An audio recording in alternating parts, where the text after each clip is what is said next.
On this week's Keeping It Real, Cam Marston shares a time when his brilliant idea and quick planning led to the best cannonball he's ever done. Several years ago, I arrived at the neighborhood pool early one morning to swim some laps. It was a habit I had gotten into that summer, and the week before, my buddy Josh and I had talked about our workouts, how we warm up, how we keep track of laps, stuff like that.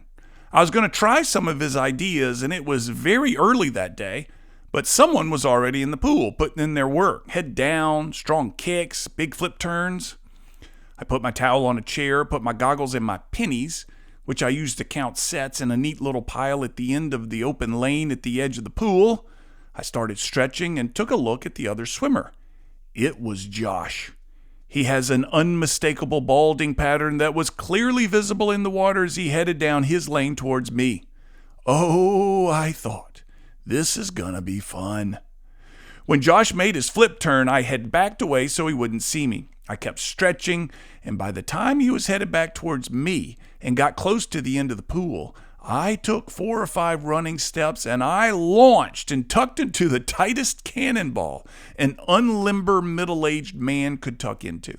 My launch was high, my angle was perfect, my timing was perfect, and I rolled slightly backwards to hit the water on the small of my back to make the biggest explosion possible. I saw a hole form in the water around me. I saw the water rise up on either side of me and then cave back down in on top of me, and I felt that wonderful concussion one feels when the water slams down on you after executing a flawless cannonball. It must have thrown Josh 10 feet in the air. I imagined him airborne, mid-stroke, staring wild-eyed through his goggles, wondering what in the world had just happened. Who did this? I heard big drops of water still hitting the surface as I came up, and I was gasping for air because I was already laughing. Most events in my world take careful and deliberate planning. But every now and then I have a quick and brilliant idea, and I throw together a quick and brilliant plan that works flawlessly. And I surprise myself at how well I've done.